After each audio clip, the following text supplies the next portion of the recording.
And thank you all for joining us. And it's so typical in Washington. We were supposed to start at 9:30, so we've moved it already back to 9:37. I guarantee you, though, that this task force was working on time every day, trying to get the answers the American people need to have. So the task force is convened today to present the American people with the facts. What went wrong, what the Secret Service is doing to address it, and most importantly, what other changes may be necessary. So the three goals to start off with: number one, to understand what went wrong on the day of the attempted assassination. We're talking about July 13th in Butler, Pennsylvania.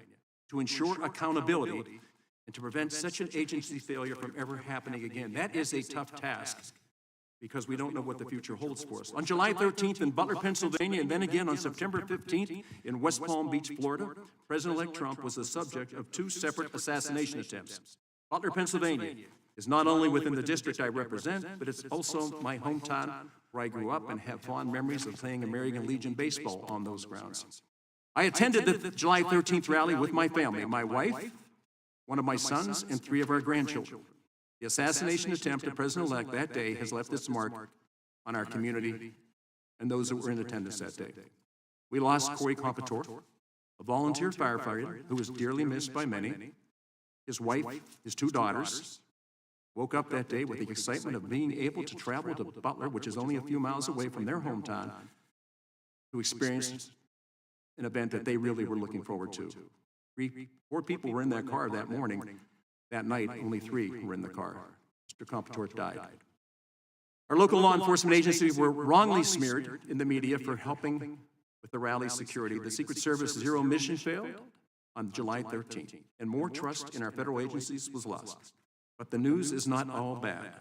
After the departure of Secret Service's former director, Kimberly Cheadle, new leadership has taken responsibility for failures. Director Rowe, thank you. And has been called out the complacency in the agency. Choosing a path of cooperation in pursuit of the truth, the Secret Service made every single employee this task force requested available for interview. The Secret Service's own mission accountability review is a credible self-critique and substantially consistent with the findings of the task force. When tested again with a second assassination attempt in West Palm Beach, Florida on September 15th, the Secret Service security redundancies, while not flawless, got the job done and kept President-elect a safe distance from harm. On October 5th, President-elect Trump returned to the stage in Butler, Pennsylvania with members of his own family. The differences between the planning, coordination, and execution of this event compared to July 13th were like the difference between day and night. The task force upcoming report includes a few dozen recommendations for Secret Service and its parent agency, the Department of Homeland Security, as well as Congress.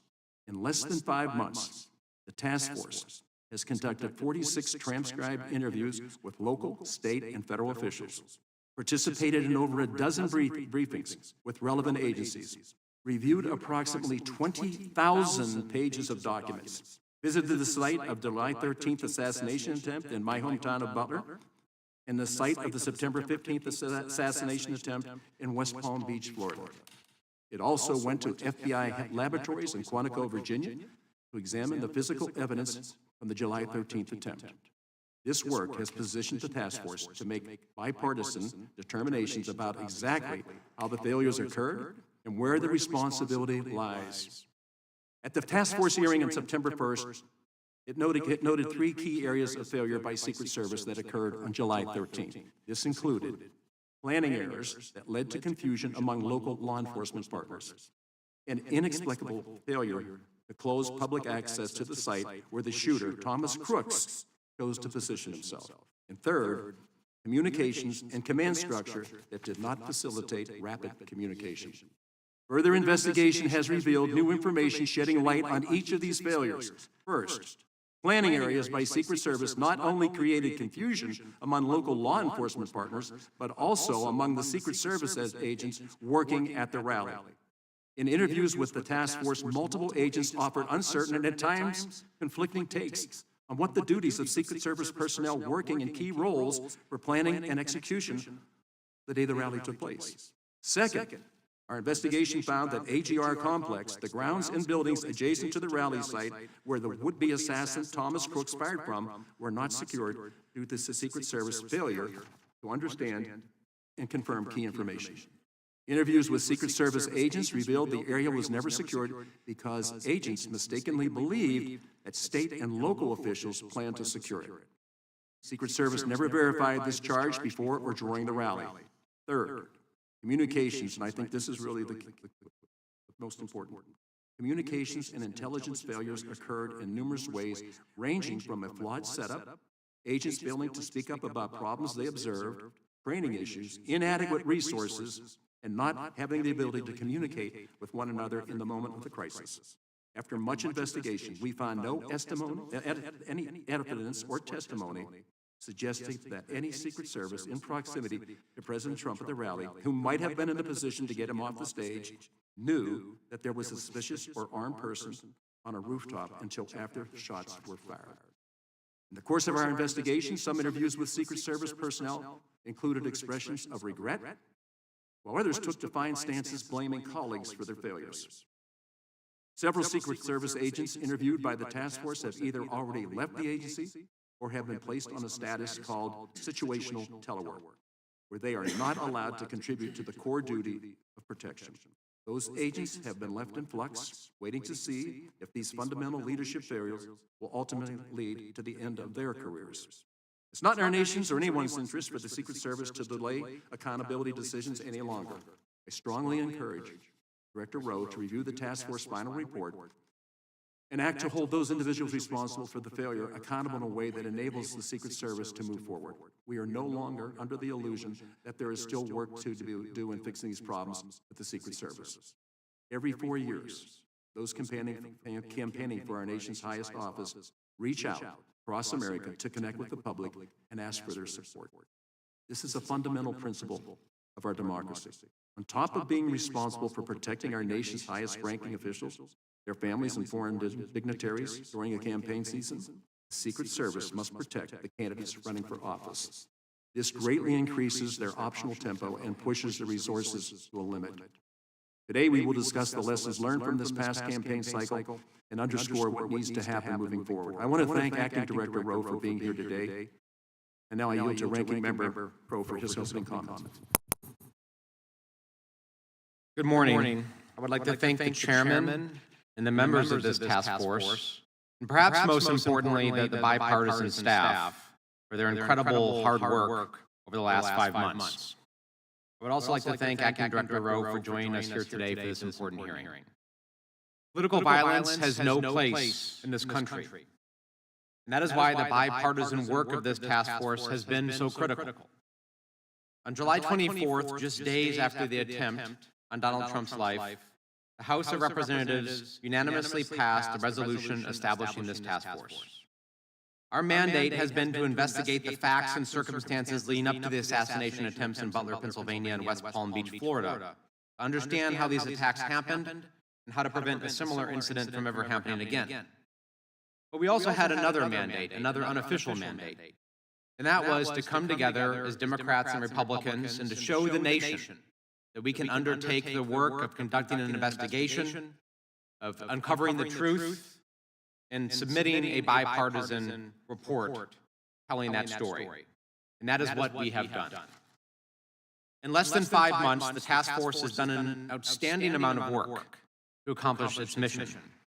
We received numerous briefings with federal agencies, including the Secret Service, the FBI, and ATF, visited the site of the first assassination attempt in Butler, Pennsylvania, and the site of the second attempt in West Palm Beach, Florida, held 46 transcribed interviews with federal, state, and local law enforcement officials, reviewed more than 18,000 pages of documents in response to requests for information to federal, state, and local law enforcement agencies, published an initial interim report laying out the task force's initial findings to ensure the American people remained updated on our work, held a public hearing with local and state law enforcement officials and former Secret Service agents who provided additional understanding of what went wrong in Butler. We visited the FBI laboratory in Quantico, Virginia to review evidence from July 13th, and today we are holding our final hearing with Secret Service Acting Director Rowe, which will be immediately followed by a business meeting to approve our final report. Although we received more cooperation from some federal agencies than others, we have been able to firmly establish the facts leading up to and on the days of both assassination attempts. and to make recommendations that will help prevent a tragedy like the one in Butler from happening again. We have also critically worked in an overwhelmingly bipartisan manner to ensure that the American people have the answers they deserve. I am proud of this process and the work that we have done. Again, I would like to thank the members of this task force for their diligence, cooperation, and dedication to stopping political violence in the United States and its tracks. I look forward to a productive conversation today with Acting Director Rowe about what the Secret Service and Congress can continue to do to protect our nation's most senior leaders. Thank you, Mr. Chairman, and I yield back. Thank you, Mr. Crow. I do. I want to just take a moment before we ask the Director to swear in. I think when we look at what we were able to do, 13 members of Congress, right? 7 Republicans and 6 Democrats. We never identified as what our politics were about or what party we belonged to. What we identified as a group that was going to try to find and get the answers to restore the faith and trust and confidence that the American people have to have, not only in this institution, but us. And the other thing is, you've already mentioned it, 30 staff members have worked tirelessly since that creation. And while we weren't able to be here because we're in primaries and we're in general elections and we're running all over the country, they never left. They stayed and they did all the work. So I can't tell you how proud I am of this group. They're the ones that you get all the credit. We get the chance to sit here. We'll take the blame, but I think I'd rather take the blame and give others the credit for the success. So let's go ahead and move forward. But I want to thank the staff, everybody that's here today. You guys did one heck of a job. Thank you for your dedication. Now we're going to introduce our witness. Today we are joined by Mr. Ronald L. Rowe, Jr., Acting Director, U.S. Secret Service. Director, we appreciate you being here today. Now, will you please stand and raise your right hand?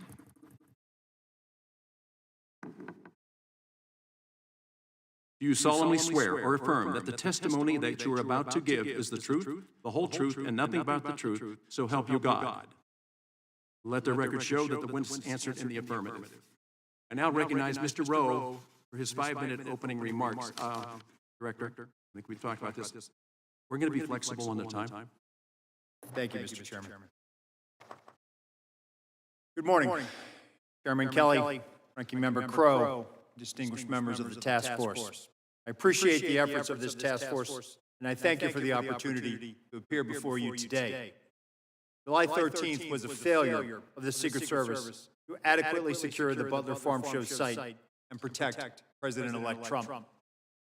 That abject failure underscored critical gaps in Secret Service operations, and I recognize that we did not meet the expectations of the American public, Congress, and our protectees. And they rightly have that idea based on how we performed. President-elect Trump was wounded. A cowardly and despicable act killed one person and critically injured 2 others. And I join you and all Americans in condemning the horrific assault on President-elect Trump, Corey Comparator, James Copenhaver, and David Dutch. And I extend my deepest sympathies to the Comparator family. Since becoming acting director, I've worked tirelessly to address what I believe are shared goals with the task force, to understand what went wrong on the day of the attempted assassination, to ensure accountability, to prevent such a failure from ever happening again.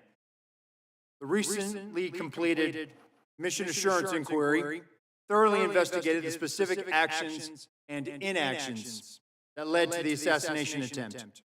4 areas of deficiencies were identified: communications, protective advance processes, command and control processes, and coordination with external entities. The mission assurance inquiry identified failures by multiple employees that warrant disciplinary action. The quality of the advance work in preparation for the Butler Farm Show visit absolutely did not meet the expected standards of this agency. Let me be clear. There will be accountability, and that accountability is occurring. It is an extensive review that requires time to ensure due process. And the pace of this process, quite frankly, it does frustrate me. But it is essential that we recognize the gravity of our failure. I personally carry the weight of knowing that we almost lost a protectee, and our failure cost a father and husband his life. I have reflected extensively on the agency's substandard performance during the advance for the Butler rally. I have implemented numerous systemic and strategic changes to prevent these failures from ever happening again. It has been my singular focus to bring much-needed reform to the Secret Service, to be an agent of change, to challenge previous assumptions, and while doing so, also ensuring that the brave men and women of the Secret Service have the resources, leadership, and assets that they need to be successful in carrying out our protective mission. A full list of actions is itemized in my prepared testimony, but these changes have included providing the highest levels of Secret Service protection to President-elect Trump throughout the remainder of the presidential campaign, expanding the use of unmanned aerial systems for aerial observation at venues, expanding the use of counter-unmanned aerial systems technologies to mitigate the use of a UAS as a kinetic attack vector, expanding the use of ballistic countermeasures at Secret Service protected campaign sites, a directive to mandate unified command in a singular location for all protective sites, something that was not done on July 13th in Butler. We are operating in a heightened threat environment with expanding protection requirements, and this requires a shift in the Secret Service's levels of protection, readiness, and sustainability. The paradigm shift focuses on elevating protection, prioritizing training, strengthening our workforce, and increasing accountability. The elevation of protective operations ties directly to how the work performed by special agents in the field directly relates to our protective mission. The field officers serve a critical role in everything we do operationally, to include protection, protective intelligence investigations, and enforcement operations, among many other important responsibilities. Recognizing how operationally integrated that field offices are, I am directing an organizational change to shift the Office of Investigations to the Office of Field Operations. This is not simply a semantic change. Establishing the Office of Field Operations is an opportunity to reset our thinking and perspective about the role field offices play in protection, and to enhance our operational effectiveness by better leveraging field offices to support, enable, and inform protection and protective activities. It is also my intention to reconstitute the Secret Service's culture such that training is routine and expected. That was how it was done when I was operational on the Presidential Protective Division. And somehow along the way, we became disproportionately operational in comparison to time allocated for training. As I have publicly stated, the Secret Service historically has had to manage its operations by doing more with less. That is not consistent with achieving a no-fail mission. And since becoming acting director, I've made it my priority to eliminate the do more with less mindset, which has had a long-term degrading effect on our workforce and our protective operations. The Secret Service is making progress on this thanks to Congress. The continuing resolution, which was passed in September, appropriated additional funding to the Secret Service in FY 2025 to support immediate requirements associated with protective operations. I greatly appreciate the efforts of Congress and numerous staff members in making that supplemental a reality. The world is a dangerous place. The responsibilities of the Secret Service are critical to the national security of the United States.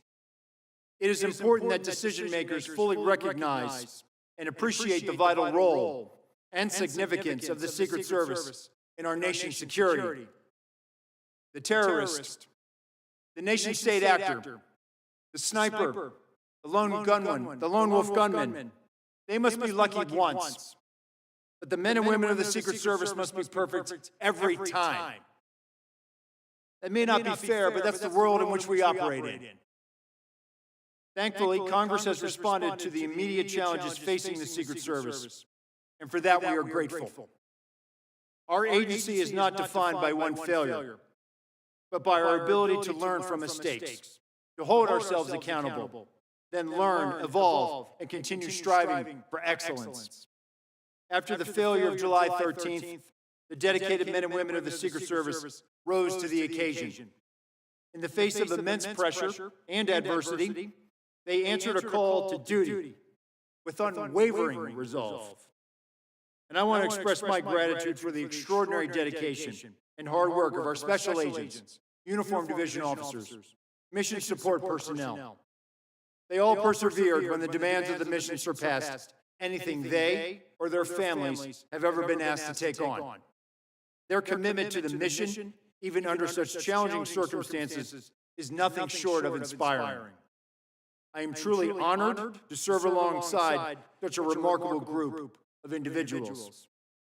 Mr. Chairman, I will submit the remainder of my statement for the record, and I look forward to answering the questions of this committee. Thank you. Thank you, Director. I'm now going to recognize myself for 5 minutes. First, I want to thank you for your testimony. Of all the areas the Secret Service reviewed after July 13th, what do you think was the most concerning failure of that day, looking back on it?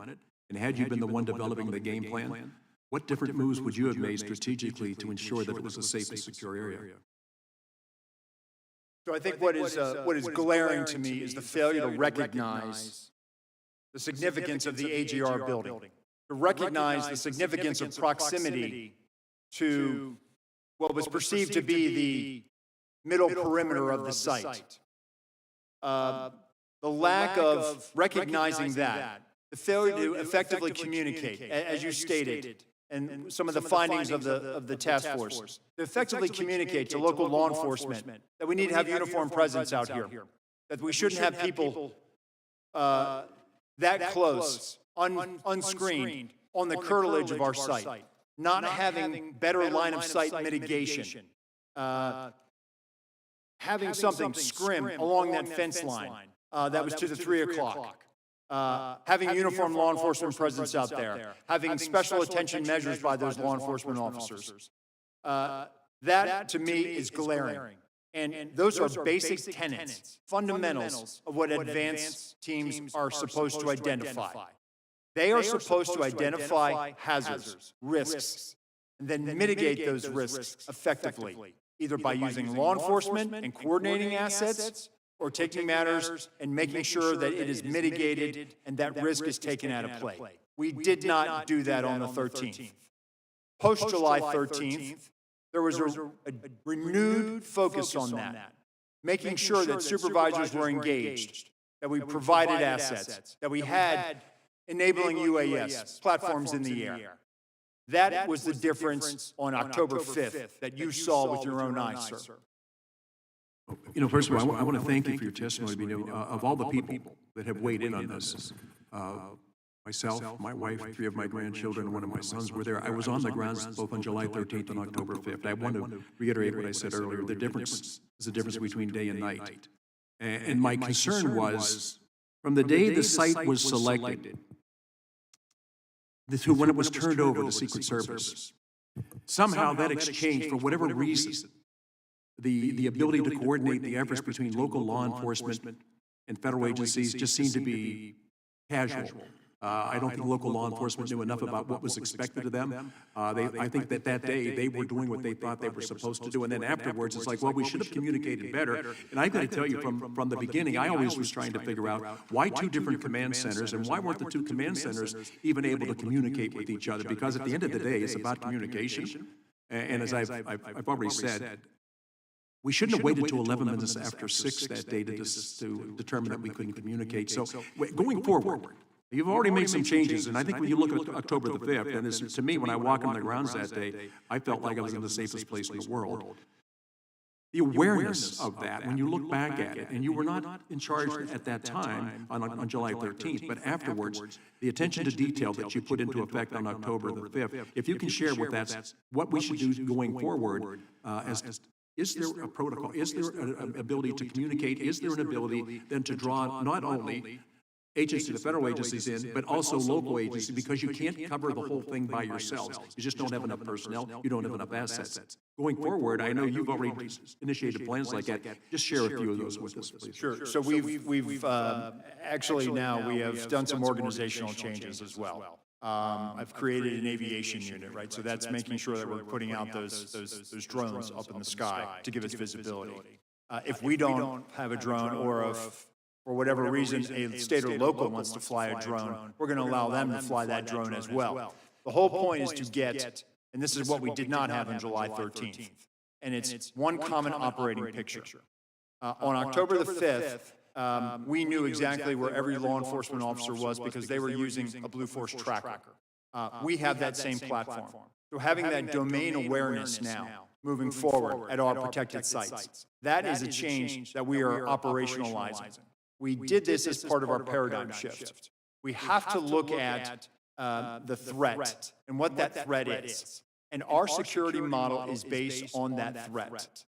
And we have to prepare every day that there is somebody out there who's there to do harm. And that means that we have to communicate that to our state and local officers, and they are just as much of a partner at the table when we are developing that plan. Okay, thank you. Listen, we could go on for a long time back and forth of what was there. I just will reiterate it. There is only one person on this panel in this room, unless other people came down from Butler that was there that day. I was there that day. It was really messed up. I couldn't understand at all what was going on because it was unlike any other rally that I had ever attended. I do know that you have so many protectees that are out there. The size and scope of your responsibility is beyond what the average American would understand. And I think by having these hearings, people are going to understand what is the purpose of the investment, why do we do it, and who all is it we're trying to protect. At this time, I'm going to turn over to Mr. Crow. It's been wonderful working with him, and his military background exceeds anything I ever knew. So, Representative Crow, please. Thank you, Chairman. Acting Director, I wanted to actually pick up on that last line of questioning about the lack of a common operational picture and your reference to a Blue Force tracker. I mean, Blue Force trackers is something that I used a lot when I was a ranger in the military, because what we know is that when you're operating in a complex environment and you have multiple levels of agencies, you have local, state, federal, DOD assets, folks who don't always necessarily train and work together, but they're thrown together for a task force or a specific mission. And they're sometimes operating across vast distances and different geography, that common operational picture, right? One place where all communications flow, where there's unified command, where everyone can see where everyone else is, they can share information in real time, that is essential. Right? In Afghanistan, for example, that's what we had. We were oftentimes working with FBI, intelligence agencies, different countries across hundreds of kilometers in instances, but we had a platform, an actual physical platform that served as a virtual command post. So it doesn't matter where you were or who you were, you could look at that and see where everybody else was and share information. And it's just wild to me that in 2024, our nation's premier law enforcement agency on July 13th was using text messages on their personal cell phones, literally sending emails in some cases to deliver real-time information and scribbling messages on paper and not using a system. So it's good to hear that you've implemented that in part on October 5th and going forward, but can you tell me, are you looking into more advanced systems and platforms that I know exist on the DoD side? I know DoD has these. Are you looking into these? Are you developing this? And can you commit today to pursuing and implementing that level of technology? I will commit to that, Ranking Member, and we are actually looking at this. The whole basis of giving that domain awareness and superiority is exactly what you just described. And what my experience as a National Special Security Event Coordinator in 2016, I was a coordinator for the RNC in Cleveland. When the Secret Service goes into planning for a National Special Security Event, we do this. We do exactly what it's called a multi-agency coordinating center. We have an incident log. We have a Blue Force tracker. We know where our partners are. We should be able to do this, and we can do this on a smaller scale. And so I've taken entities, for example, our radio operations, I've taken them out of a line of business directorate, and I've put them more closely aligned to an operational entity. And that same operational entity, our technical security division, they also handle our cameras, our sensors, our aviation. So it's all about making sure that we're looking at things in DoD world, and we rely heavily on DoD for a lot of our overseas operations. And so they are already down the road with a lot of stuff, and we are leveraging those partnerships and leveraging some of the other commercially available off-the-shelf stuff that's available right now. That is FedRAMP, that we can bring it inside our system. We are doing that work right now, and there's about 2 or 3 different systems that we're looking at right now, and one of them is a DoD system. Thank you. The last question I wanted to address was this issue of culture. And, I'm struck by the fact that there were numerous things that occurred on July 13th, and I'll just list some examples. One was the counter-UAS operator who did not have formal training on that system, and when it didn't operate, they just simply went without it being raised to anyone else's awareness. And the counter agent responsible for emplacing the counter sniper team placed the team that had responsibility for the sector that included the AGR rooftop, which is where the gunman fired from, placed it in a location where there was a tree blocking substantial portions of that rooftop, yet nobody said anything. When I was in the Army, there was this culture and expectation that when you were on a mission or in a training range, that anybody could say something at any time if they saw a safety risk. It's the old adage, if you see something, say something, right? So a private could stop a training mission or even a real mission if there was a life and safety issue. Commercial pilots have the same thing, that if you're in the cockpit, anybody can say, hey, there's a problem to the captain or stop something from happening. I'm struck by the lack of that culture on July 13th. That if you're a counter sniper and you've been placed in a position that actually doesn't allow you to see entire sectors of the position that you're responsible for, why aren't people saying something? And it happened on numerous occasions. So can you speak to that culture and how you change that culture so that folks speak up and everybody's empowered to make necessary changes on the spot if they need to? Sure. So first it starts with training, a retraining, right? A re-education of folks. We have to do that. Secondly, we also have to make sure that we are more regularly doing hot washes, after actions on this. So one of the organizational changes, I've directed the Office of Protective Operations to initiate and stand up almost an auditing capability, to regularly send out folks to evaluate how we're doing. And also share findings with our Office of Training. What we don't want to do is we want people to understand, hey, we want to get better. We're not here to take punitive action against people just to gig you for something. No, we want to make the mission better. We want to do that. We do this, again, in our National Special Security Event Construct. It's in policy that coordinator has to do an after-action report. We do some of these things informally, but we have to do this regularly. We have to do after-action reports. And we have to retrain our folks to say, it's okay to see something and say, hey, wait a minute, why don't we have that hallway covered? I will tell you that my time as a full-time agent on the President's detail, that was the culture. I don't know where we lost that. But you were always empowered. If there were 31 poststanders on that site, there were 31 different site agents. And you had a shared collective responsibility, exactly what you're talking about, for the integrity of that site. We have to get back to that. And I think training, which touches everything from the cradle of your career all the way to the end of your career, training is where we need to make that investment. Thank you. I couldn't agree more and appreciate that answer. I yield back. Thank you. Now recognize Representative Joyce from Ohio for 5 minutes of questions. Thank you, Chairman Kelly. And first, I'd be remiss if I didn't thank you for your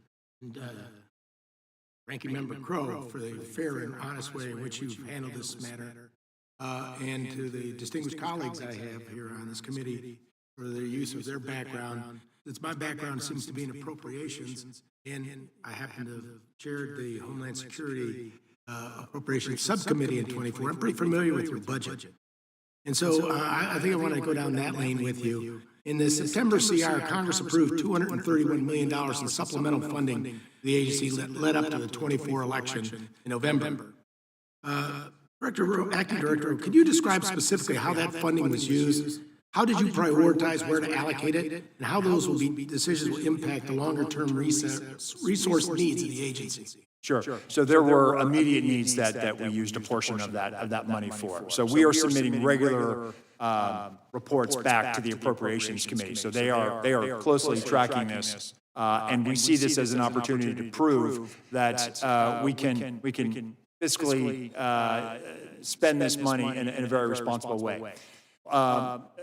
Those immediate needs were, following July 13th, we made a request to the Department of Defense for increased air mobility support. That's a reimbursable agreement that we have with them.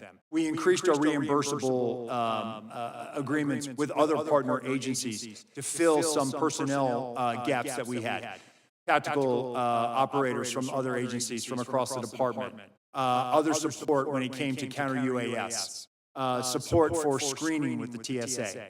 So as we brought up the president-elect and the vice president, we brought them up to the highest levels of Secret Service protection, same level as the president. And so we needed that money for additional reimbursable agreements, requests for assistance that we have with other agencies. We've also started moving money out to acquire more materials that we needed. As we started to put more assets out on the road, classified assets, ballistic assets, now the wear and tear on that is going to increase. So now we have to make sure that we can acquire more and put more money down on contracts so that as we are going to now go through the service life of these materials, we have to be able to replenish them and replenish them quickly. So some of these are long lead items. So that money has been very, very helpful to us in making sure that we can address our immediate needs. Great. Your written testimony for this hearing, you referenced that one of the practices after taking over the agency has been realigning agency technology programs with the appropriate operational entities across the Secret Service with the goal of effectively leveraging internal research and the development of emerging technologies. Director O, could you provide additional detail on what has been included in that process, and has the DHS been helpful to your agency in pursuing technological modernization efforts? Have you worked with the Science and Technology Directorate or any of the DHS components to evaluate available technologies already being used by the department or any recent developments in these emerging technologies? Yes, we have, Congressman. So S&T has been very helpful to us with our technical security.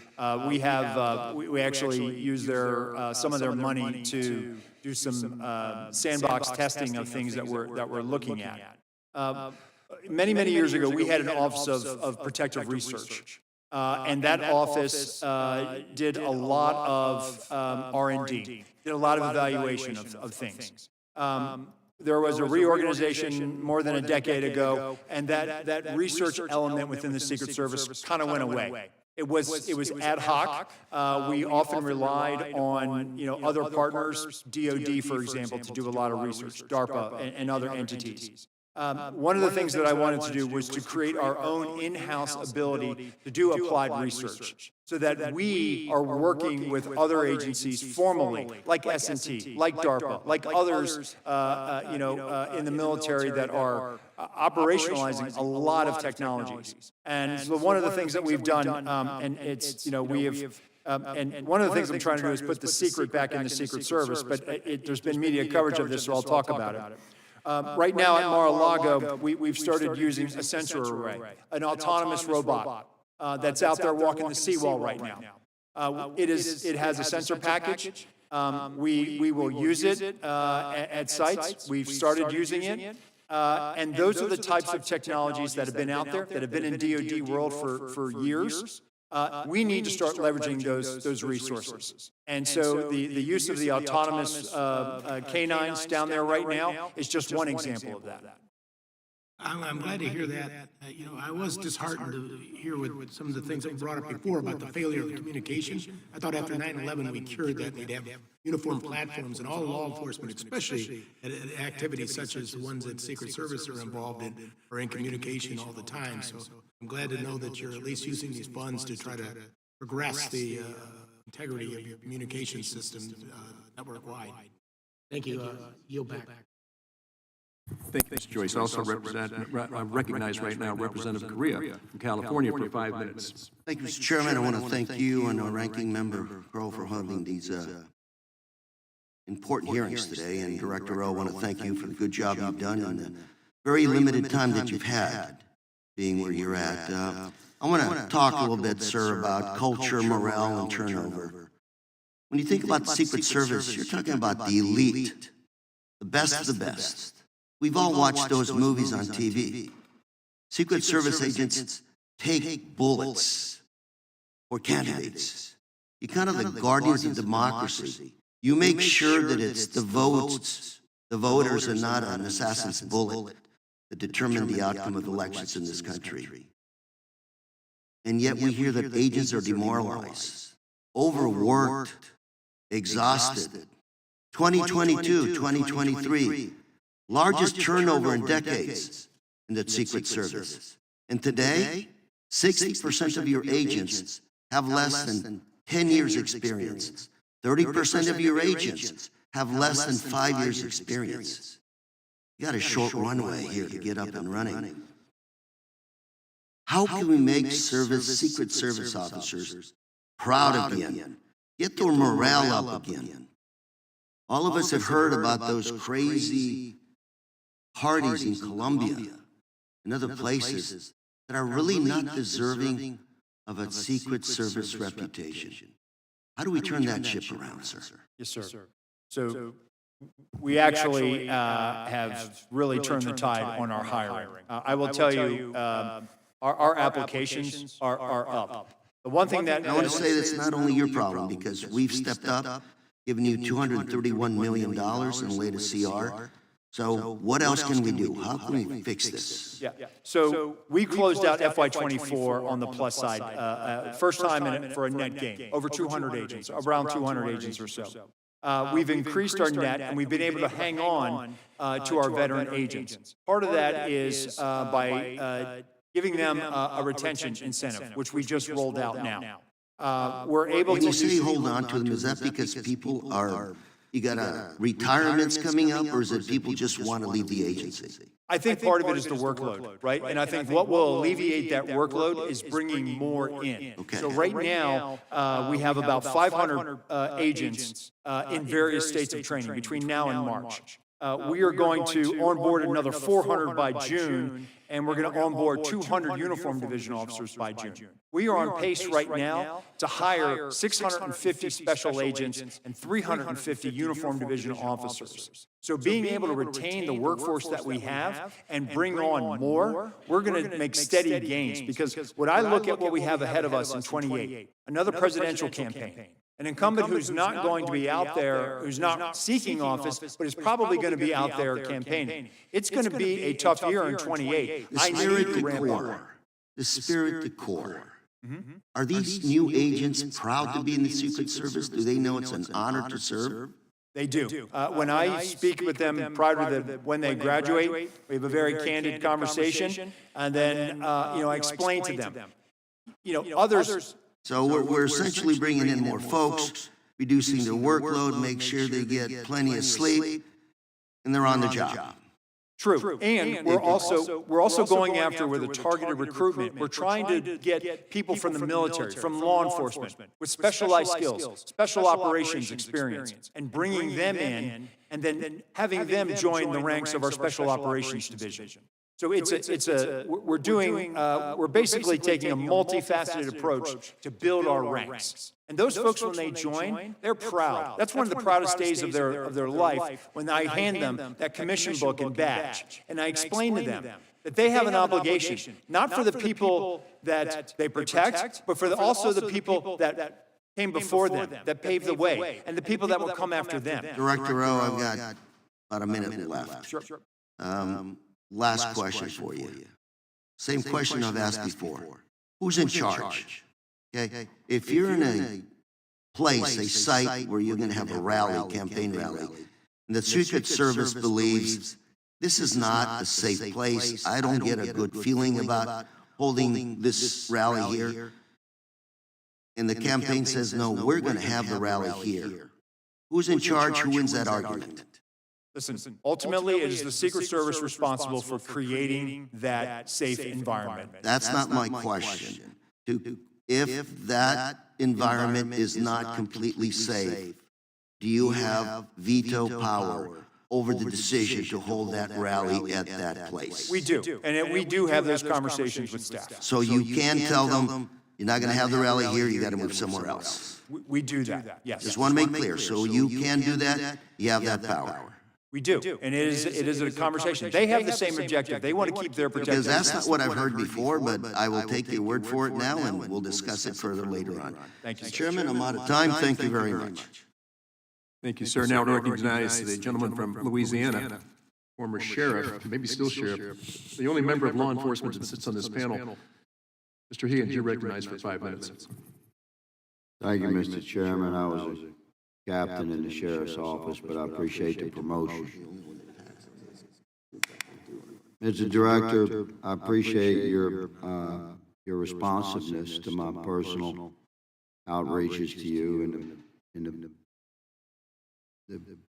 months that we've looked into this. You have been accessible, and you helped me with some ballistics investigations that I was working on. You helped me personally, and over the course of the last several months, I've come to have a high degree of confidence that you are very focused on making the necessary adjustments to culture and policy and technology capabilities within the Secret Service in order to mitigate against threat at a heightened level as we move deeper into the 21st century. I think you have stepped into a difficult chair at a time of incredible challenge, and you've done so with quite courageously. And I say again,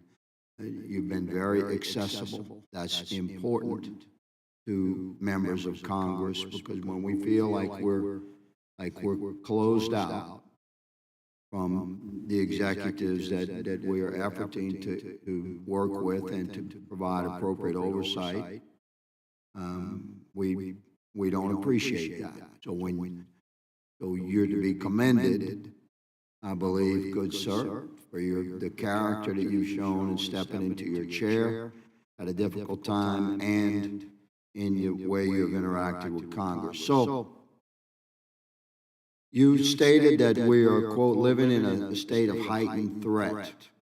I agree, and I would ask you to compare that to how we balance that with freedom as it relates to the Secret Service's particular mission of protecting protectees or VIPs. We do not expect nor want to live in a prison state. Some of my colleagues mentioned not completely safe. Let me say there's no such thing as completely safe. You have to mitigate against threat. And you mentioned 2 levels of failure. I'm going to ask you to address one of them, which I concur with. You mentioned the AGR building proximity and communications failures. So I'm going to shift to communications failures on J13 and ask you to address what you have done to respond to the failure to deliver local radios as provided by Butler County ESU, set aside for the Secret Service that were never retrieved. You had isolated assets on rooftops that had no direct radio communication other than the delay through their command posts and their cell phones. But it would have been very easy for them to have a local radio up on a roof. That didn't happen. That cost seconds and impacted the results of the entire day. So what have you done to address that?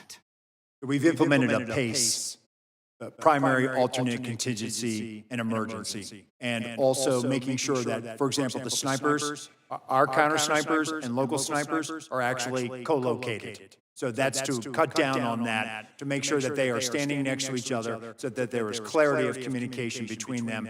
And then also, if exchanging radios and making sure that we have their radio and can hear what they say in clear communications. Yes, sir. So sharing radios was part of your pre-mission plan for Butler on J-13. So the failure to execute the pre-mission plan is impacted us here. You actually had the planning in place, but it wasn't executed on that day. We would see that. Reasonable man would see that as a failure of on-site leadership to follow through with the agreed-to plan. How are you addressing that within the culture and the policies of the Secret Service to make certain that something like that does not happen again? And I'll yield the remainder of my time for your answers. Sure. So the Office of Protective Operations and our Office of Field Operations now, that is something that they ensure that we have that either shared incident command posts, and then where we have partners with Special Operations Division entities that are supporting us, that there is somebody with us, and we either have their radio or they are with us, and we are testing those communications in advance to make sure that they are rock solid. Thank you for your clarification on that very important topic of radio communications. Good sir, I appreciate you being here. I yield, Mr. Chairman.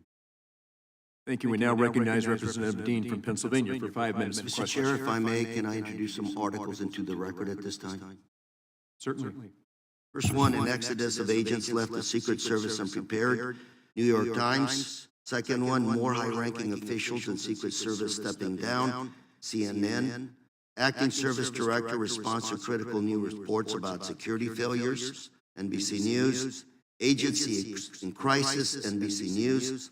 And final one, Secret Service touts protection improvements as election looms. Thank you. Without objection, so ordered. I now recognize Representative Dean from Pennsylvania for 5 minutes. Thank you, Chairman Kelly, and I want to personally thank you and Ranking Member Crow for how you have conducted this task force with the seriousness and the nonpartisanship that you brought to it. I also do want to echo the thanks to the staff, the extraordinary work of this bipartisan staff over these many weeks and months. And I want to acknowledge the tragedy that was July 13th. I thank you, Director Rowe, and all of your talented agents for so seriously looking at what failed. And I appreciate that you used immediately in your testimony the words that July 13th was a failure. It absolutely was. And I'm thankful to you for not trying to fog it over with some euphemism, some opacity that would not tell the American public what they need to know, what Congress needs to know in order to support the Secret Service to do your mission of no fail. So I thank you for that. I want to talk as quickly as I can around advanced pre-planning, then the day of, and then line of sight and snipers, counter sniper by Secret Service as well as local ESUs. So, for example, at the last hearing, I had the chance to talk with Butler Township Police Department Patrolman Drew Blasco. He testified that during the July 11th walkthrough, he told 3 Secret Service agents from the Pittsburgh field office and the Donald Trump detail that the AGR complex was a vulnerability. Some of the vulnerabilities he spoke about was the ability of people to get on the ground. I don't think he spoke specifically as to the roof. But the fence line, that chain link fence line over to the fairgrounds, that it was see-through, frankly, and the opacity, that the failure of making that opaque. There was, I think, some discussion of vehicles, but some vehicles along there, ag vehicles or something. So my question is, I know that the Secret Service has testified that they don't remember those conversations. Did the Secret Service discuss the vulnerability with local police or anybody as to the AGR complex, that fence line, the property itself? Congressman, what I can tell you is based on what my mission assurance inquiry has found is I cannot find a written communication where the AGR building was discussed. To me, that is glaring. that's a problem. It should have been identified. When I traveled there, Excuse me, I'm testing. a day after I was named as the acting, and as I'm walking around, and when I went up on the roof, and I'm looking at the proximity to the site, I was taken aback by the fact that that was not secure. So my answer to you is I don't have a written record of that. And so in the future, would those kinds of vulnerabilities be written down? I mean, they can be verbal, but at some point, somebody should be taking notes, and that leads me to my second set of questions, which is the day of. What happens when Secret Service comes to the site and they see these vulnerabilities, that transparent fence line, a property completely unprotected, so that people could walk through, get closer to the stage, to the president, than those who had to wait in line to go through magnetometers? Who is in charge when you get on the property to say, we got a problem over here on the left-hand side? Yes. So we are clarifying the policy about who is in charge. And the current policy states that the advance team is responsible under the direction of the field office SAC. That's in policy, that they are supposed to identify risks and mitigate them. But is there sort of a tick-tock where you say, okay, we're on the property, we've got the president coming in, and have we checked all the boxes in terms of the protection of this space? As a good site agent, you should be there when the site is being built, things are being placed, and then if things are not where they should be or where you thought they should be, it should be escalated up to the detail second supervisor who arrives ahead of the protectee. Or there is a mechanism. It was not exercised in this situation. Okay, and then I know my time's running out. Two quick things. The failure to coordinate with Butler and Beaver ESUs, emergency services units. One was up on a rooftop across the way, the other inside the AGR building. That's a baffling miscommunication to me, a failure of direction for them. And I want to end with this, which is where I began. When Ranking Member Crow and Chairman Kelly separately called me about serving on this task force, I was struck by the final thing that the chairman said to me in terms of our mission here. It is, of course, to identify the failures, to identify what Congress can do to strengthen the resources you need. But it is ultimately to make sure we can restore faith in institutions as essential as the Secret Service. So that is our ultimate mission here. And of course, to protect lives. The fact that we lost Mr. Comparator, who others grievously injured, others traumatized, unable to, with joy, go participate in our political system without fear of violence against candidates, protectees, or themselves. We have to restore faith in institutions like yours. And with that, I yield back. Thank you, Ms. Dean. I'm now going to recognize the Chairman of Homeland Security, Representative Green, for 5 minutes.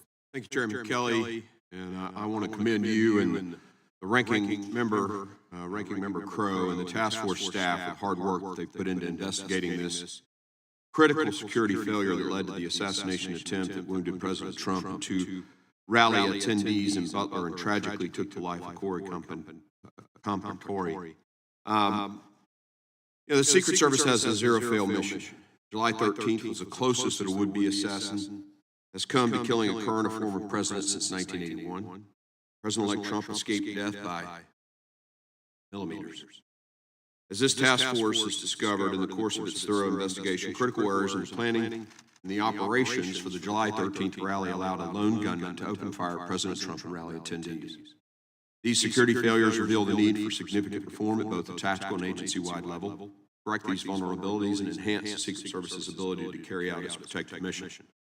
I do want to thank the acting director.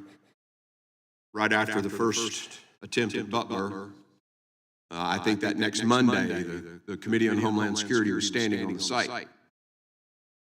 And at that point, the then director had never even been to the site. I'm not sure she ever got to the site before resigning. But within a day of what happened in Florida, you were there. So I appreciate the delta in leadership there. We appreciate the hard work and bravery of the men and women of the Secret Service who have served tirelessly during a busy election season, and it is our hope that this investigation leads to a Secret Service that is stronger and better prepared for its mission. Obviously, the biggest failure, you brought it up, was the AGR building, the failure, the line of sight issues that were related to that. What's specific to that failure, the miss of that risk? I mean, that a basic training private in infantry would know about 360-degree security. What specifically have you done to make sure that never happens? Sir. So one, with this paradigm shift, going with the threat model, and looking at the fact that we have to be able to provide the highest levels of protection to any of our protectees based on that threat. That means that we bring the full resources of what the Secret Service has. Our Special Operations Division operators, which consists of our counter snipers, our counter assault team members, and other members, and other entities within the SOD. So by shifting this paradigm to making sure that those assets are available so that when site agents are out there, they actually they don't have this, well, I'll never request this because it's not going to get approved. No, actually, what I'm telling you, if you have a vulnerability that you've identified, make the request, because we are gearing up now to put everything we have to keep all of our protectees safe, because we have to be based on mitigating a threat. It seems almost to me like it was lackadaisical. I mean, it's hard to fathom that someone would say, we don't need to cover this. And the communications issues with the local law enforcement, I asked the question when they came before the committee recently, when everybody showed up on the day, was there a check-in? And there were law enforcement agencies that had never even talked to Secret Service that day. I mean, these are really basic things. And you would think they would know to do those kinds of things. So it speaks of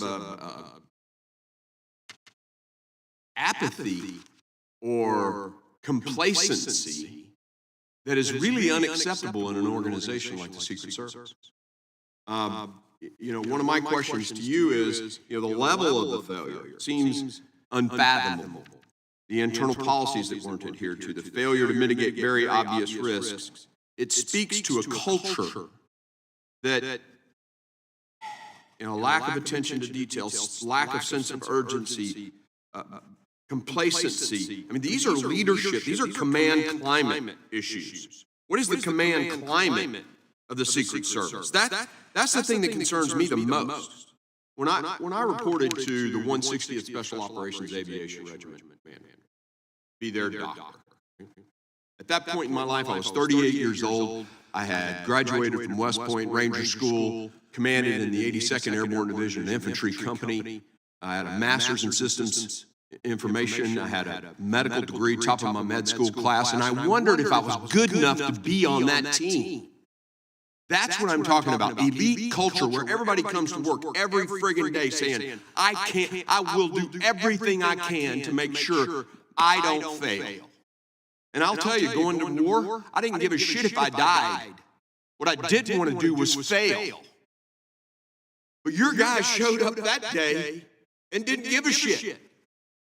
There was apathy and complacency, period. And that's your mission now. I appreciate all the systems and the technology that everybody else has asked about. But this is a leadership issue. This is a command climate issue, a culture issue. Can you make a few comments about what you're doing to fix the command climate at the Secret Service? Yes, sir. So we are reorganizing and reimagining this organization. That includes making sure that we are developing a leadership development program so that we are touching people at the GS-13 level, which is right before, the equivalent of like a captain. Touching them before they get promotion to 14. And we are going to do that, and I just met with the Naval Postgraduate School yesterday. I graduated from the Executive Leaders Program at Monterey. I think it's a worthy program. We need to hit people and identify leaders earlier on, besides just saying, well, they've been here for 18 years, let's make them a GS-15. Good. That's what we have to get to. Good. I yield. Thank you, Chairman. Now I'm going to recognize Representative Houlihan from Pennsylvania for 5 minutes. Thank you, Chairman. Thank you very much for your leadership as well, Ranking Member Crow, and to all of the staff members who did all of the work that has produced this really important set of recommendations and findings. I thank you as well. Thank you, Acting Director Rowe, too, for the conversation today. I have two lines of questions, and I am frankly going to focus on some of the technology that I think is essential for us to be able to make sure this kind of thing doesn't happen again. For roughly 11 minutes on July 13th, Mr. Crooks was able to fly a drone near the site of the Butler rally. The Secret Service equipment, as we all know now, that could have tracked it perhaps back to its origin wasn't functioning at the time of the flight. And you have testified in the U.S. Senate hearing that had the U.S. Secret Service counter-drone equipment been working probably, quote, you may have possibly been able to stop Crooks. We've also learned that requests from the agent responsible for the counter-drone equipment for increased counter-unmanned aerial systems capabilities and earlier access were denied as well. So several times today, and actually in your opening remarks, you talked a little bit about the different ways that state and local and you all work together in making sure that your these locations are secured and your protectees are protected. But right now, state and local law enforcement don't have the legal authority to operate counter-drone equipment to advance detection or mitigation.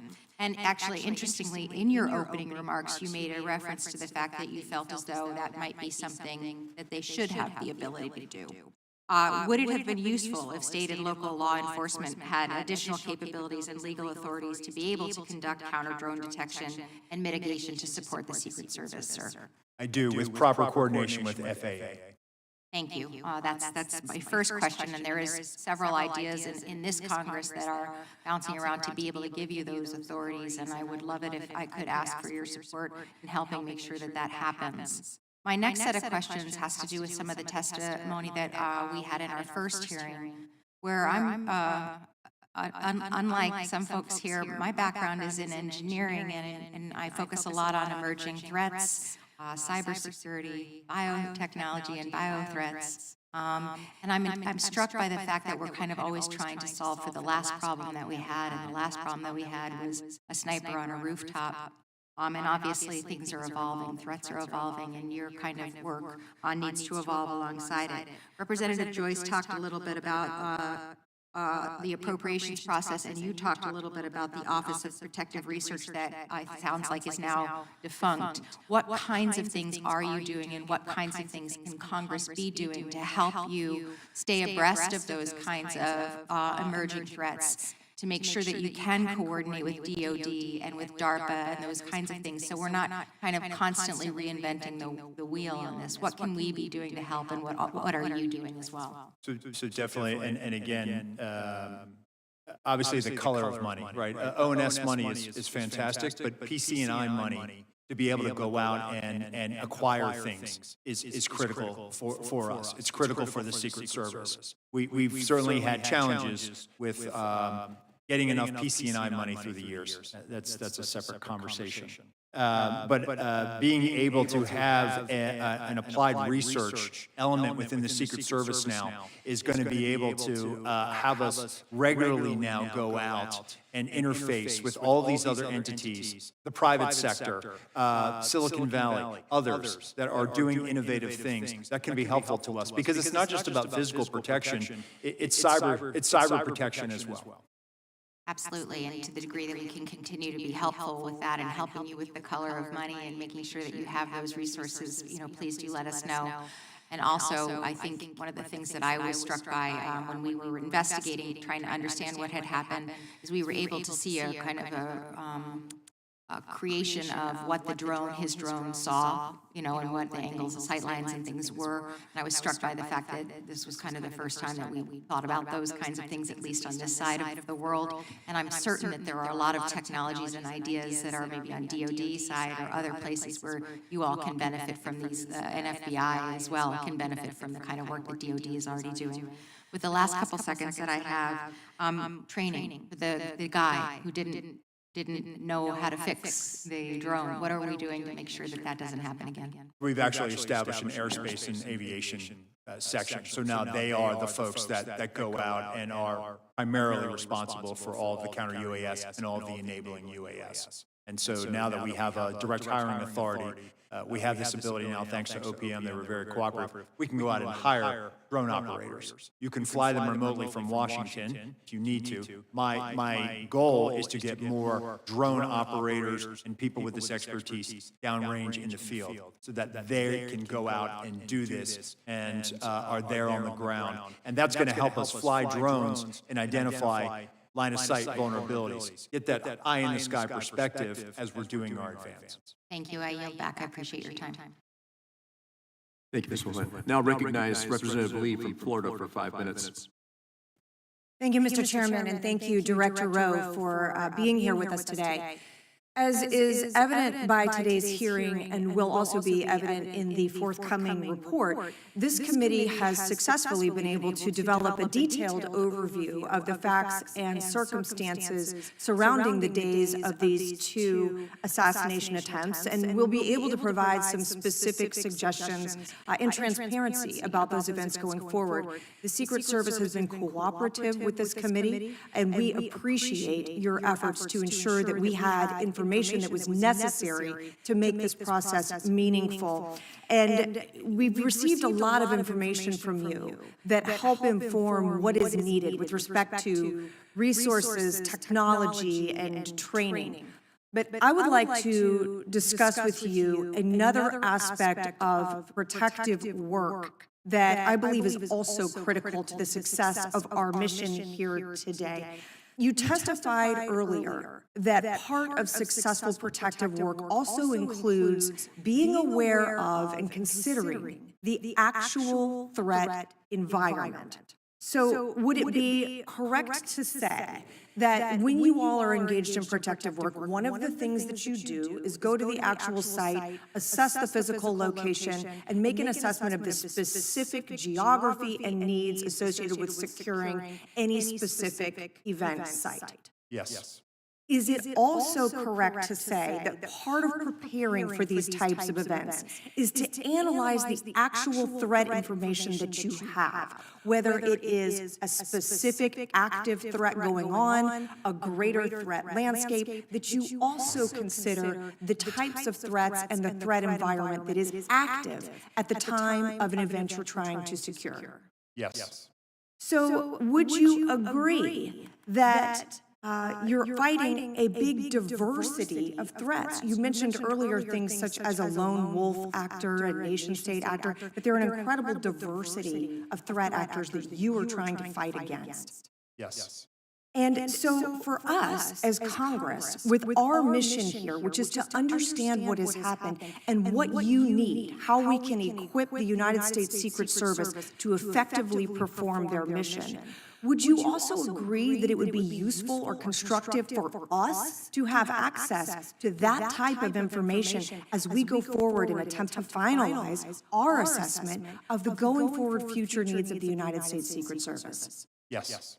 And here, I would like to say this. I noted earlier that the Secret Service has been responsive with us and has provided us with a great deal of information and insight about your operations, what you did in preparation for these 2 days, and what went wrong. But it is important to note information that this committee does not have from the Department of Justice, including components of the Department of Justice, the FBI, and ATF, and what we do not have from those agencies, to include digital analysis of electronic devices belonging to crooks, the same for electronic devices belonging to Ralph, interview summaries for the family members of crooks who were interviewed by the FBI after this event, any sort of overall financial analysis of these two individuals and who they were and what they were doing. So while we have an extensive and thorough analysis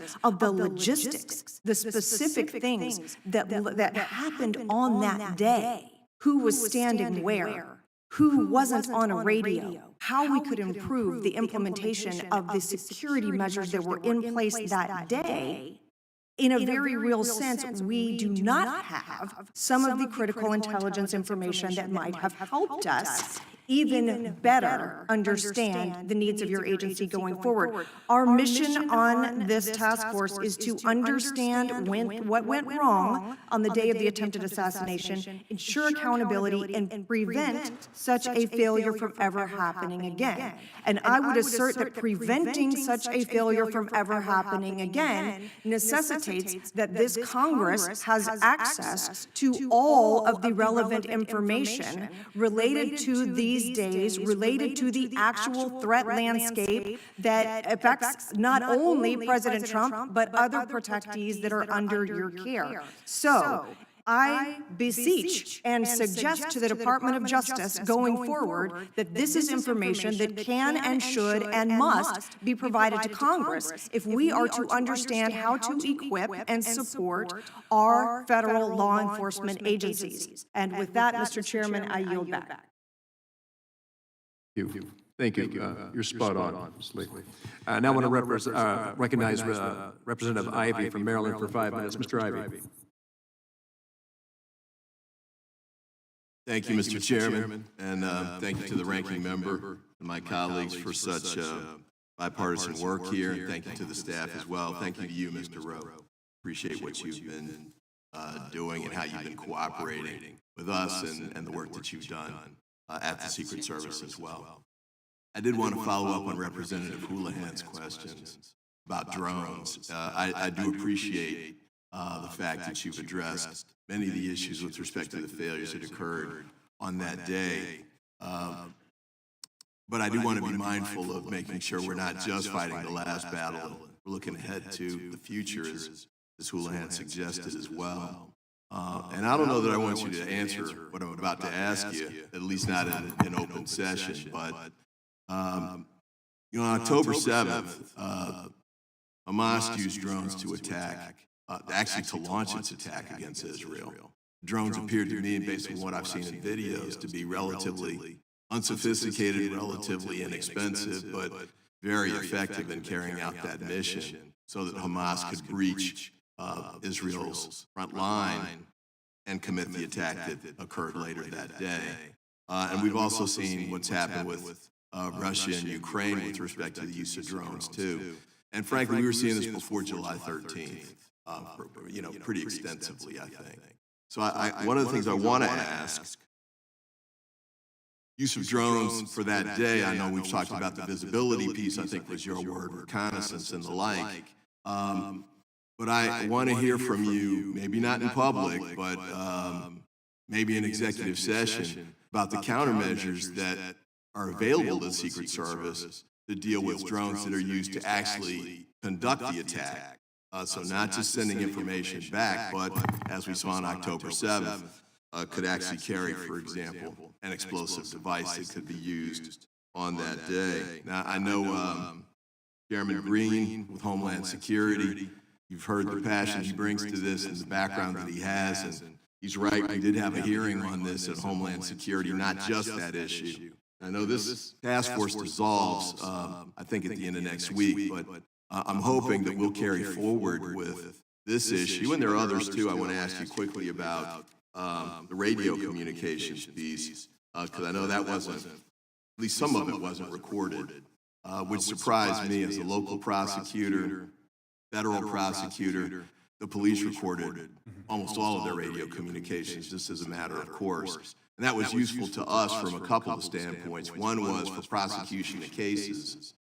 We'd have actual live time recordings that we could use that we could present to a jury that confirmed the testimony that may have been provided to the jury at that time. But also from a management standpoint, you can go back and listen. And that's one of the first things I asked when we got this, the information is where are the radio communications? I want to hear what happened that day. And we had to settle for, the email communications and the like, the text messaging, the sort of things people did on an ad hoc basis to deal with the emergency in a quick way. I thought that was insufficient. And it seems to me that you should be recording these just as a matter of course for the reasons I stated. Body cams is another one to think about, I would say. I know that can be expensive in a way that radio communications are not. but also extremely valuable in the prosecution of the cases. You've got, there's nothing to prosecute with respect to July 13th, but there is with respect to Mar-a-Lago, and I don't know what the evidence there is, but, you know, that's the type of information that could be useful. And then with my last minute, I wanted to pick up on what Representative Lee raised a moment ago. This isn't really to you, actually. This is to my former colleagues at the Department of Justice. I recognize that in ongoing criminal investigations, there's a reluctance to turn over information too soon because it can undermine the investigation. You can tip off defendants and targets and the like. So you want to be careful about that, and I understand that. But I must say, too, that there's some information that we didn't get, and she outlined some of that.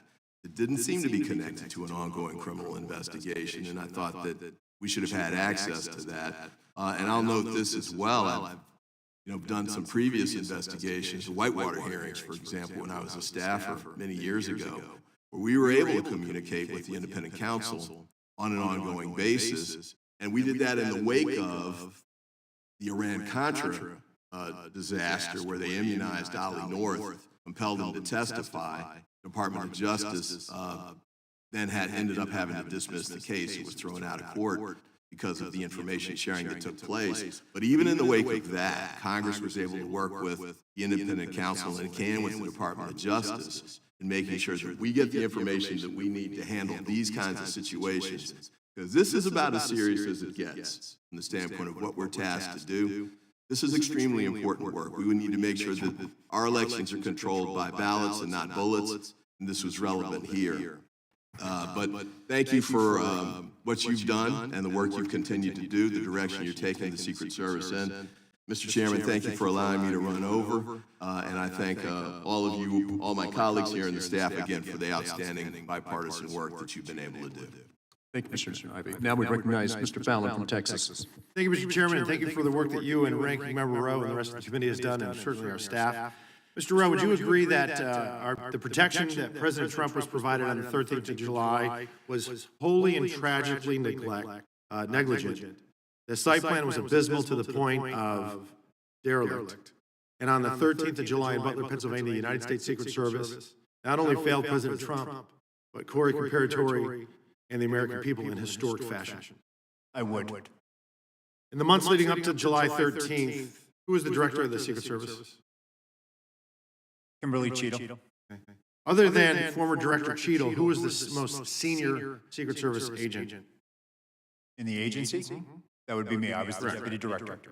In the months leading up to the July of 24, were you made aware of highly credible intelligence that a serious and grave threat to President Trump's life from an adversarial nation state? There was a very serious threat. In this open setting, Congressman, I can't discuss what I was or was not aware of. The former Director Cheadle said she was aware. So I would imagine, by extension, you were aware. I would said in open session that I would point to Director Cheadle's. All right, so you were aware. So we have a unique circumstance here because we had a former president of the United States who is the leading candidate at that time to be the next president of the United States, and he will be now that we know.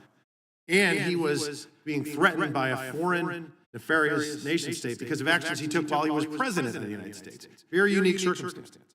So, being that you were aware of these unique circumstances, did President Trump, was he provided a security detail akin to what a sitting president would receive? At that time, he was not. He was not. Would you agree that if there was a counter-surveillance unit there in Butler on the 13th, he would have been safer? I think if there was a counter-surveillance unit advance that was on the ground, it could have aided the advance team in identifying the AG. So he would have been safer. President Trump would have been safer. Yeah, okay. I don't think this would have even occurred, but be that as it may, did the president's detail request a CSU, to your knowledge? I'm not aware of a request for CSU. Now, was the threat from the nefarious nation state disseminated to agents in the field and in the protective details? I'm just pausing, Congressman, because I'm trying to walk a tightrope here in an open setting. What I can tell you is that the Secret Service provided assets on that day for a particular. What I can tell you, sir, is that the folks that are whistleblowing and informing some members of Congress say that they were not aware of this threat. And that's what I'm getting at with being proactive and showing leadership is we know for a fact that there was no CSU in Butler. Was there a full CAT team there? There was not. No. A full CAT team, 6 members, and there were 2 there. So you knew of the threat. You didn't disseminate to the field and protective details. You didn't. President Trump didn't have a protection that was akin to a sitting president. He didn't have the CSU. He had only the third of the CAT team. That's that kind of ineptitude and inaction and complacency and neglect that really, quite frankly, is as telling as it is chilling. And had it not been for a very blessed, fortuitous, and a happenstance of a perfectly timed turn of a head, President Trump would have lost his life that day. Now, this is another thing that concerns me. We report to our constituents. And instead of really, after this happened, did you go the next day to Butler, Pennsylvania on the 14th of July? I did not. Okay. Did you go that week? I did not. The FBI held that site secure for 5 days as an active crime scene, and they released it back to the owners on the 18th. And you did not visit. And when did you finally visit the site? I visited about a day after I was appointed. So July 24th? Cheadle came in July 22nd. She got skewered and roasted by Democrats and Republicans on the Oversight Committee, of which I sit on. She resigned the next day, and then only that day did you go. I'll take your word for it, Congressman. Why'd you wait 9 days? 11 days. Why did I wait 9 days? Director of the FBI went to the site. Why didn't you go? Congressman, I think I was appointed July 23rd, and I was there on the 24th or 25th. But you were the second most senior member of the Secret Service. You could have gone. And I was managing from here the crisis. We actually So you didn't dispatched. got it. Did you call the, you were managing the crisis, you just said. Did you call the detail that night on July 13th that was protecting President Trump? On that night, they were operational, sir? You did not. Okay. Did you call them the next day? No, I did not. Okay. When did you finally talk to them? I spoke to them when they arrived in Milwaukee. So 4 days later, July 17th, does that sound about right? Yes, sir. Okay. So you waited 4 days. And when we were talking earlier, a couple months ago, this is an epic failure. We all agree on that. And instead of really focusing on the egregious errors and correcting the incompetence and improving the doctrine and changing the culture, there was a massive appropriations request. We know that you have 8,000 employees. We know that they have a $3.1 billion budget, and you asked for $2 billion additional dollars. What sticks in our craws when we report to our constituents, we have to say, hey, this federal agency failed epically, and then they wanted to almost double their budget. How much would it have cost to put somebody on that water tower? How much would it have cost to have drones that were actually functioning that day? How much would it have cost to have an ether cable to where your anti-drone technology would have worked? How much would it have cost to do a walkthrough with local law enforcement to secure the AGR site? Or put cameras on that roof? Or put agents on that roof?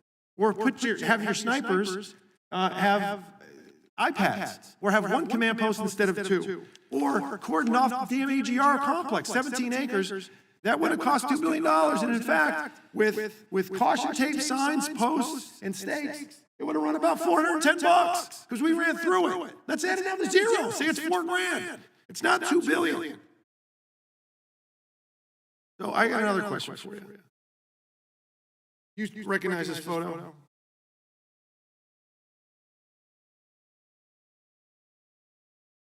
Yes, sir, I do. Okay. Is that the remembrance of September 11th? It was. Was it in New York? It was at Ground Zero. Okay. Who's usually at an event like this closest to the President of the United States? Security-wise. The SAC of the detail. Special agent in charge of the detail. Were you the special agent in charge of the detail that day?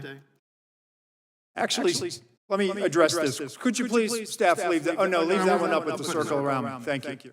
Well, actually, Congressman, what you're not seeing is the SAC of the detail out of the picture's view.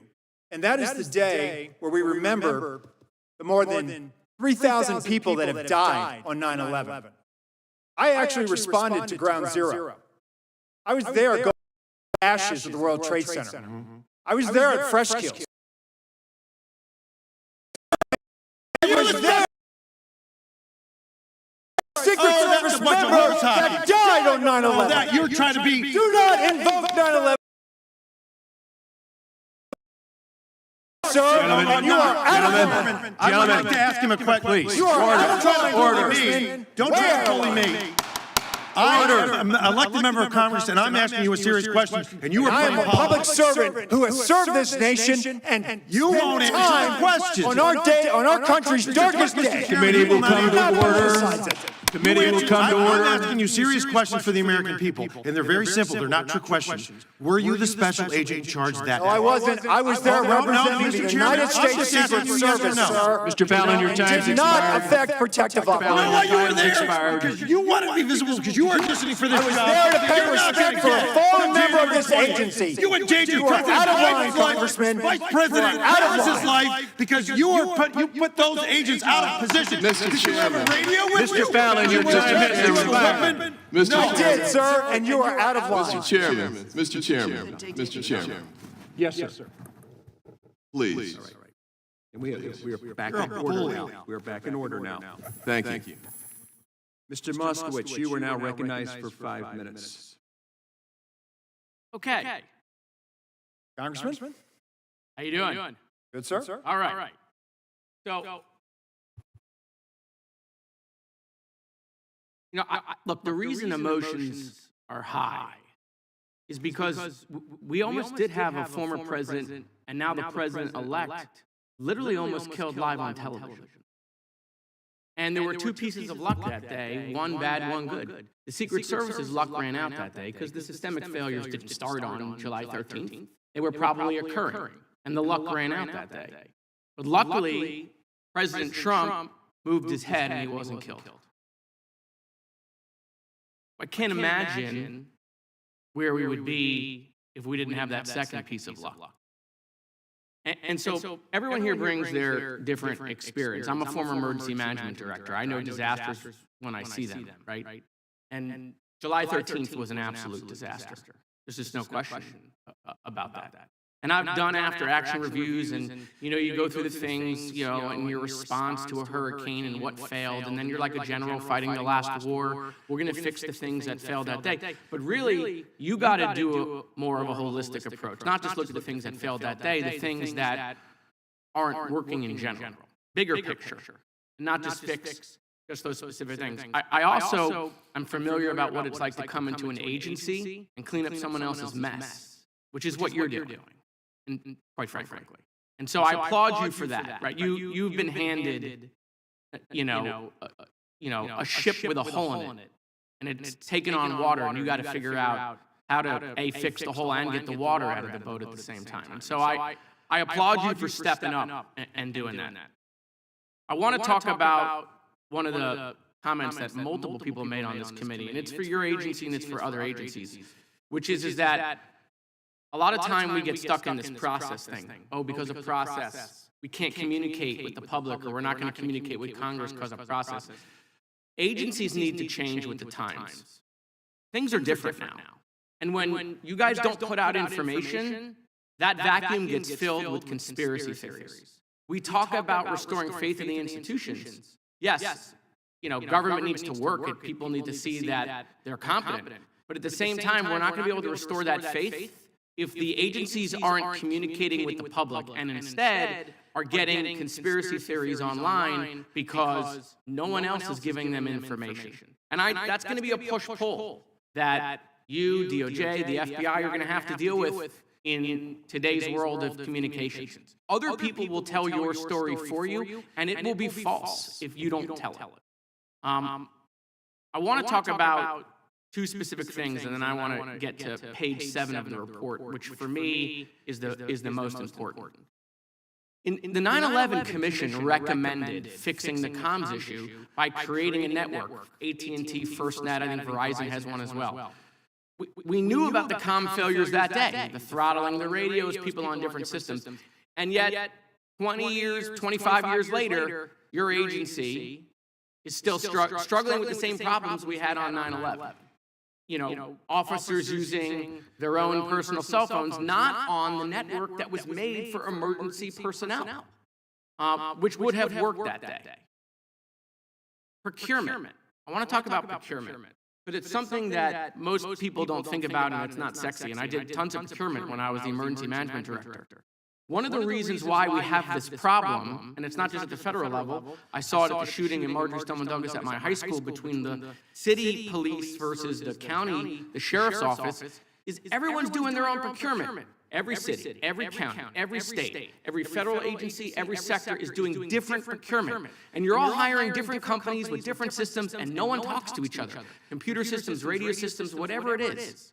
And we're not going to fix this problem until we figure out how to do more of a comprehensive procurement for multiple agencies to get them on the same systems. And so that's a system piece, but I'm telling you, we're not going to fix this problem until that happens. But I want to talk about page 7 of the report. There's a line in there, and I'm not going to ask you to comment, because I know what the answer will be. I've been through this.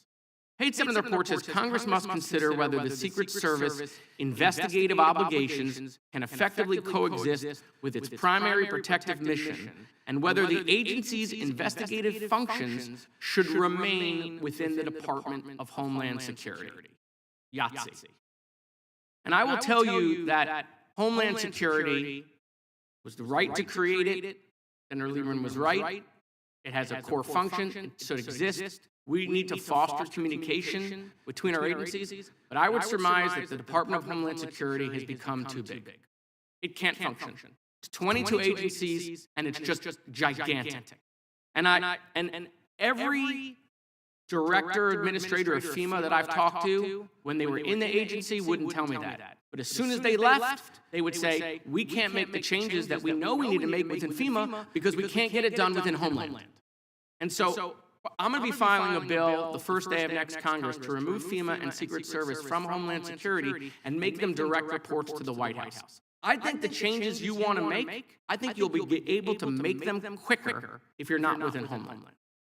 And so if we really want to talk about having our agencies respond faster, having our agencies fix these problems that didn't just exist on July 3rd, probably existed a year ago, 2 years ago, 3 years ago, 5 years ago, we have to be serious about breaking up Homeland Security. We have to realize that a 22-agency department cannot function efficiently. So it's quite frankly the reason why I joined the DOJ committee, to some people's misconception. I joined it with a specific focus on trying to fix Homeland, because that's where this conversation is going to happen. Right? And so while we look at the report, I would tell you not to overlook page 7.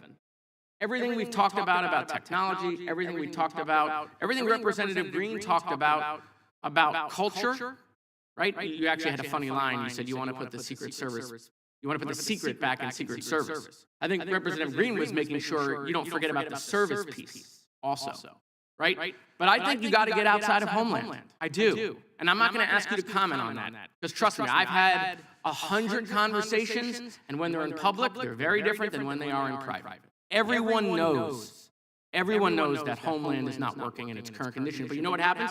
Everyone wants to protect their sacred cow. Staff on the Homeland Security Committee, right? They won't let it happen. Homeland doesn't want to let it happen because they'll want more. 22, they'll take 30, right? I mean, it's just the way it's working. So, you know, Mr. Chairman, I want to thank your leadership running the committee. I want to thank Ranking Member Crow. I think the report is very important. I think we've done it on a bipartisan basis.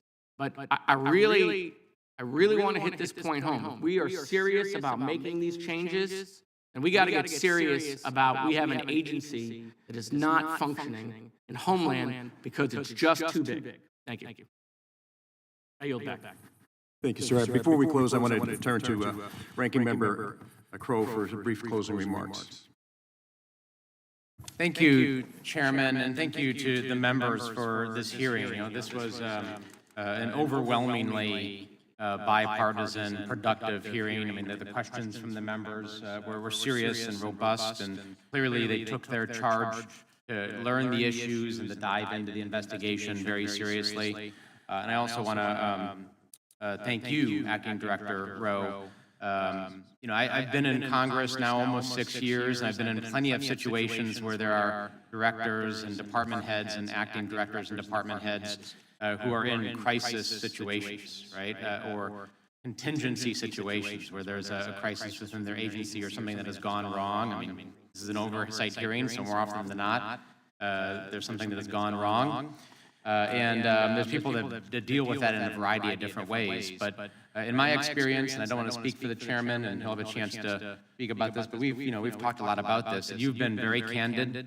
You've been very open. You have accepted responsibility for the things that we feel like the service has had to accept responsibility for. You obviously were not the director on July 13th. The deputy director of agencies has different responsibilities, usually personnel management. Is what deputy directors do. Then you stepped into the role and have, I think, done a very good job of remediating, mitigating, and providing a path and vision forward. So I thank you for that and your continued service. And I also want to make really clear, when we're talking about the Secret Service, like any of these organizations, they are broad, diverse organizations of thousands of people. And there's no doubt that there were security failures on July 13th. And things didn't go right. But I also want to be very careful not to paint everybody with a broad brush. There are people that did not do their jobs, and there needs to be accountability for that. But there's also no doubt in my mind that there were many people who did do their jobs, that showed up with the right mentality, the seriousness, the commitment, who would have jumped up and took that bullet. In fact, after the shooting, did go on the stage and do what they needed to do and were willing to risk their lives. And I want to thank them. I think it's really important that we draw that distinction here, because I know a lot of those officers and agents are listening here today. And for those folks that show up every day with that commitment to excellence, who are willing to put their lives on the line, that we see them too. Right? And we appreciate their service in what they do. Because we don't want to put your agency in a position where this is a negative detractor from morale. It makes it harder for you to right the ship. So that distinction is very important in that regard. I also hope America saw that we did come together in a bipartisan way and fulfill our mandate of looking at these two attempted assassination attempts. We took it seriously. You couldn't watch this hearing today and actually see who was a Democrat and Republican. If you took our name placards down here, Americans wouldn't be able to tell, who was. This was issue focused. This was focused on our mandate, and I think that's really telling. And I would encourage folks to watch this if they haven't watched the entirety of the hearing and look at how we conducted our business here. The other thing I want to do is just thank the staff. This was a heavy lift.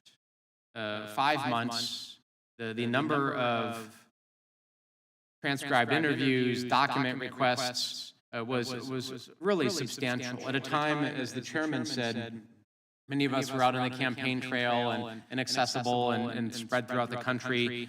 Honestly, it's the staff that did the heavy lifting here. Both the Republican and the Democratic staff. They have taken time away from their families. They have taken time away from their jobs. They have left, law practices and other lucrative jobs to come and do important work for the American people. And I'm grateful for the work of the staff to put us in a position to submit this report and to tell the story that America deserves to have told. So with that, I want to thank you again, Acting Director Rowe, for your testimony and your commitment to addressing the issues that have been identified here today. And Mr. Chairman, I yield back.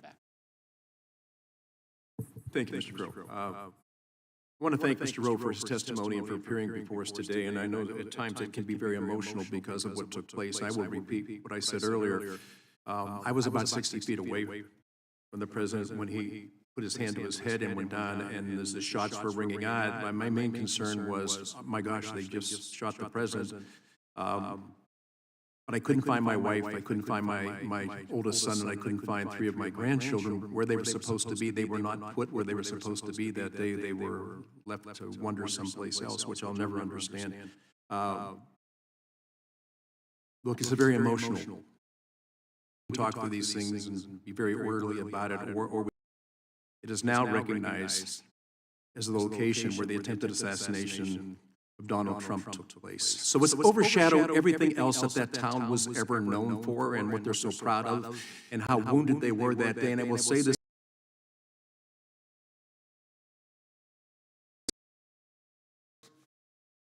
Direction that fingers were pointed at these local law enforcement guys, gosh, they just didn't do their job. They didn't do their job. I know them personally. I know how deeply wounded they were by that. And I think that we have to understand these are real people doing real things in real time. So when I'm out shopping, people come up to me and say, you know what happened that day? I said, well, you know, I have a pretty good idea. They said, well, let me tell you my version. And they tell me their version. I said, that's interesting. So where were you on the grounds that day? They said, well, I actually wasn't there. Now, why do people come up with these conspiracy theories? They come up with conspiracy theories because they don't get answers at the time they're needed. And I think that what we're trying to do, and I got to tell you, this is not a red committee or a blue committee. This is truly a red, white, and blue committee. And I will defy anybody to look at any of the members that are sitting up here today and say, I've seen this guy before in action. I know who he is. He's on Fox every night, or he's on CNN, whatever the hell people go on. Excuse me. I know we're not supposed to use any language like that. Chairman Green, I know that it's a very emotional thing for you, too. So it isn't a funny issue, and it's something that does bring out the best of us and the worst in us.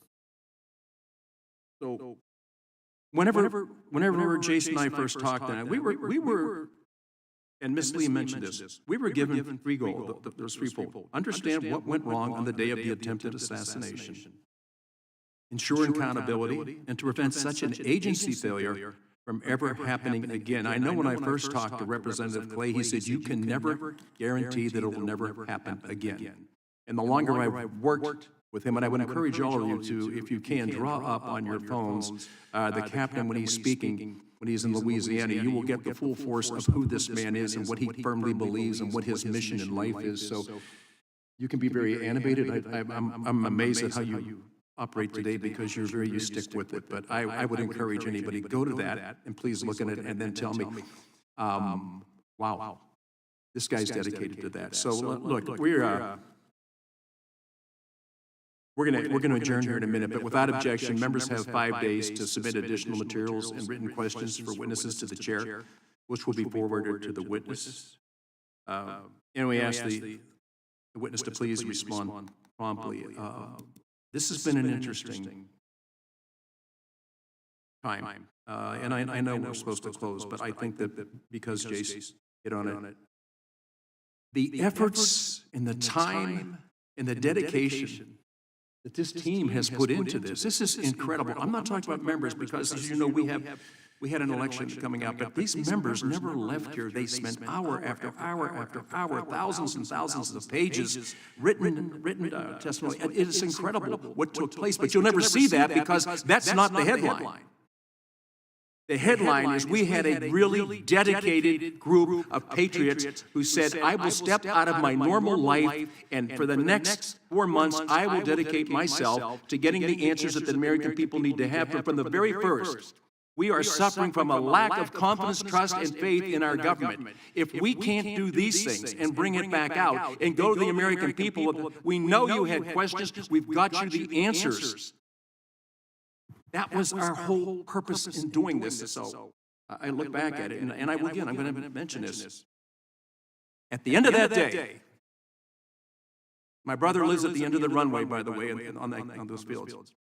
My 9-year-old grandson, Charles, said to me, Grandpa, why would anybody try to kill President Trump? I said, Charles, I can't answer that question. He said, they must be crazy. This was a 9-year-old, and people asked me, what was the effect on your grandchildren? I said, I got to tell you, as their grandfather, I'm appalled that they ever had to see that. As a member of Congress, it strengthened my resolve that, you know what, we can go beyond this. We can be better than anybody imagined we could be, and we can accept the fact that we failed that day. And understand that everybody on this panel had one goal and one goal only. And that was to restore the faith and trust and confidence that the American people need to have in our agencies. So I want to note that the task force will hold its business meeting following the conclusion of this hearing, and we will adjourn the hearing and reset the room for the business meeting. We're going to take 15 minutes, so I think it's drifted a little bit beyond. I said 11:50. Okay, 11:50, we'll reconvene. Again, I want to thank, Director, thanks for being here. I know it's a difficult position to be in. Thank you. Without objection, the task force stands adjourned.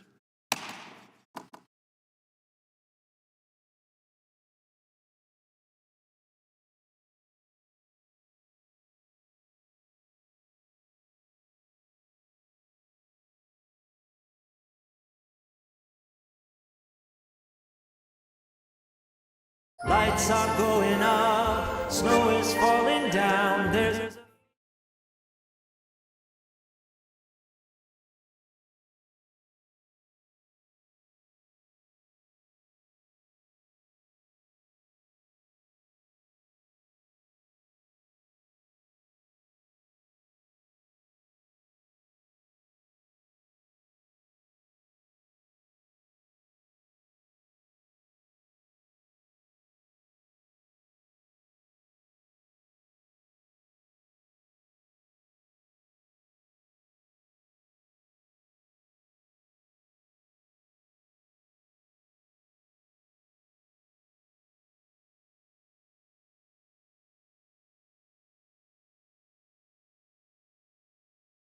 They said, we can't take this anymore. We're going to send a message no matter what you've said. And now we're facing a situation where the left is openly saying, well, we may have lost the election, but maybe Fannie Willis or Letitia James or Alvin Bragg or Jack Smith can put him in jail. This will not be a majority like 2017 when he came in.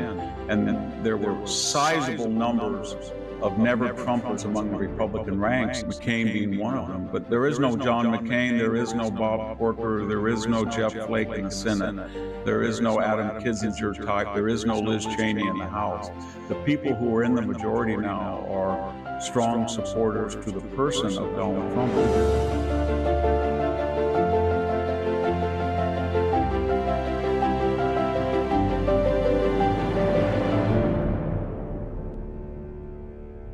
Victor, thank you so much for giving us your time. This was a very important moment in human history. One of Australia's top journalists, Paul Kelly, has just said this about the American election. The wide swathes of middle America knew Trump wasn't any saint, but they turned the electoral map